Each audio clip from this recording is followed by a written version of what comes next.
Muita gente também pergunta, o gestor costuma perguntar para mim, porque eles não entendem, não tem a parte técnica ali, né, o background técnico que a gente tem.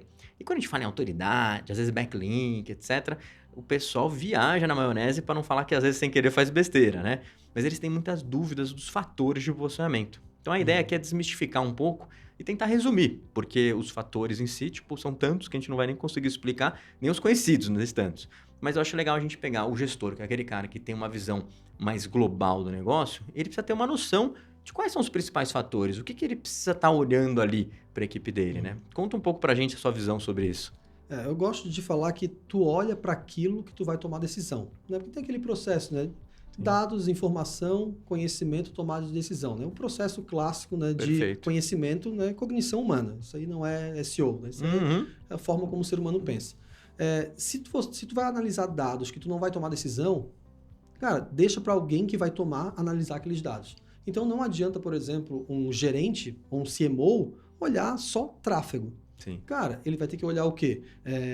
Quais são as palavras, por exemplo, que estão de fundo de funil, enfim, né, que interessa para o negócio, que trazem mais conversão, que lá na ponta vão trazer, mas trazendo para os fatores de ranqueamento, né? Eu gosto muito de... Por que eu falei desse ponto, né? Porque ele vai conseguir ter influência sobre a decisão daquela estratégia. Legal. O nosso famoso Double EAT, né, que agora, Sim. né, até dezembro do ano passado, dezembro de 2022, era só EAT, Sim. agora é Double EAT, então experiência, expertise, autoridade e confiança, né, ou confiabilidade, cada um fala de um jeito, enfim.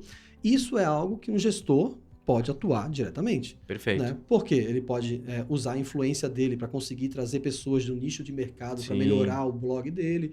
Então, fazer aí uma colunistas, por exemplo, que é algo que eu sempre falo para os meus clientes, né? É uma estratégia que, particularmente para mim, nunca deu errado. Né? Aí, de quase 400 clientes atendidos, cara, nunca deu errado. Sempre te ajuda. Até apresentei um case, né, da Softplan, e lá a gente tratou o grande fator de sucesso, cara, era um produto novo num nicho de mercado que tinha gente com 25, 30, 40 anos de mercado. Olha só. E a gente saiu do zero, né? E que foi legal. do 0 a 1 milhão em menos de um ano. E assim, em clientes estabelecidos, enfim. Então, com isso, né, a gente consegue... Como que o gestor consegue fazer isso? Né? Ele consegue justamente colocando a equipe operacional, né, direcionando. Né? Ele não vai atuar na operação, mas ele vai direcionar. Sim. Então, Double EAT, eu acho que é algo que o cliente... Tem que ver. Que tem que ficar sempre de olho, porque ele consegue diretamente influenciar.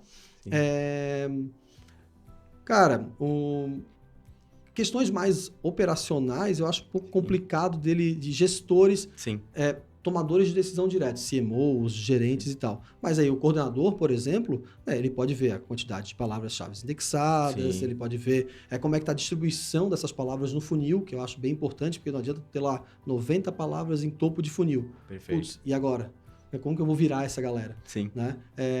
A parte SEO técnico. Sim, com certeza. Né? Então, assim, conseguir gerenciar a galera que está lá na operação. Eu sei que nem todo mundo, gente, né? A gente está falando de um mundo ideal, né? Sim, com certeza. Nem todo mundo tem programadores, designers... business plan feito. Não, o cara lá fazendo analista de dados, analista de SEO. Eu sei, pessoal, que a gente está falando de um mundo ideal. Né? Mas o gestor, né, seja no terceirizado ou seja na equipe interna, né, ele tem que estar ciente, né, de quais são as influências de cada profissional na estratégia de SEO. Né? Então, por exemplo, um designer, né? Então ele tem que dar condições do designer conseguir produzir peças que vão de acordo com o Core Web Vitals. Legal, perfeito. Né? Ele tem que colocar também as ferramentas, se tiver, por exemplo, um redator.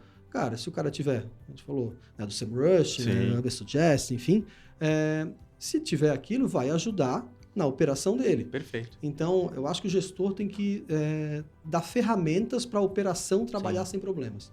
Perfeito. Essa é a grande sacada. Legal. E aí, assim, acho que é legal também dar uma visão geral para o pessoal, porque muita gente pergunta, mas quais são os fatores de posicionamento, né? Porque o gestor, o que ele quer? O gestor, ele olha e fala, cara, eu quero estar bem no Google.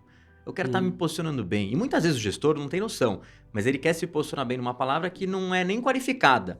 Tá? Esse é um ponto relevante. E aí eu acho que cabe ali uma consultoria ou até a equipe interna passar esse feedback. Mas talvez o principal ponto para o gestor entender o Google é O que o Google quer é oferecer um bom resultado para o usuário, né? E a partir disso, você avalia que um bom resultado é o quê? É aquele resultado que tem um conteúdo adequado para o usuário, é aquele resultado que é mobile, né? Porque o cara não vai ficar com a pincinha ali tentando abrir e fechar. Né? O site tem que ter um certificado de segurança. O site tem que ser rápido, né? Ou seja, se o seu site demora 10 segundos para carregar, ele deixa de ser um bom resultado para o usuário, por mais que ele tenha um conteúdo legal. Então, a gente tem que sempre lembrar disso. Você, quando olha para o Google e você quer se posicionar bem como gestor, você tem que lembrar que você precisa oferecer o melhor resultado possível para o usuário. E aí, quando você tem essa percepção, quando vem a equipe de tecnologia lá, normalmente não é a equipe de tecnologia que vai falar isso, mas quando é a equipe de SEO que vem e pede para você ter mais performance, você tem que ter a percepção que aquilo não é que o cara está te enchendo o saco, o cara está querendo aquilo efetivamente para que você tenha melhores posições, atraia mais tráfego e com esse tráfego você converta. Então, acho que esse é um ponto importante. O gestor ele precisa ter essa visão completa. Ele não precisa saber detalhadamente tudo, mas ele tem que saber que o conteúdo influencia. O Google não quer oferecer o melhor conteúdo para o usuário, então ele quer saber quem escreveu. Será que quem escreveu é uma pessoa que manja do assunto? Que é aquilo que você falou do EAT, né? Vou deixar no português aqui que a galera usa. Mas será que tem outros sites que me referenciam? Ou seja, eu tenho links naturais. Então, tudo isso vai influenciando. E aí vai ter performance, certificado de segurança, e aí vai, né? Então, acho que esse é o ponto mais relevante. O gestor precisa ter a concepção que o resultado dele precisa ser bom, para que o Google posicione ele. Até porque tem uma questão de competitividade. Ou seja, hoje não é que nem em 2008, que a gente estava começando ali, que você tinha meia dúzia de resultado. Não, hoje você tem muito resultado para... Se você digitar no Google aí, sei lá, SWOT, fala, o que é isso daqui? Você tem 1 milhão aí, sei lá, de resultados explicando muito bem o que é, né, uma SWOT. Então, a gente tem que entender que você está competindo com mais pessoas. Então, para você conseguir posicionar, você tem que criar algo muito melhor. Não adianta colocar 3 parágrafos ali, uma tabelinha SWOT ali, com as forças, fraquezas e tal, e achar que você vai estar em primeiro, né?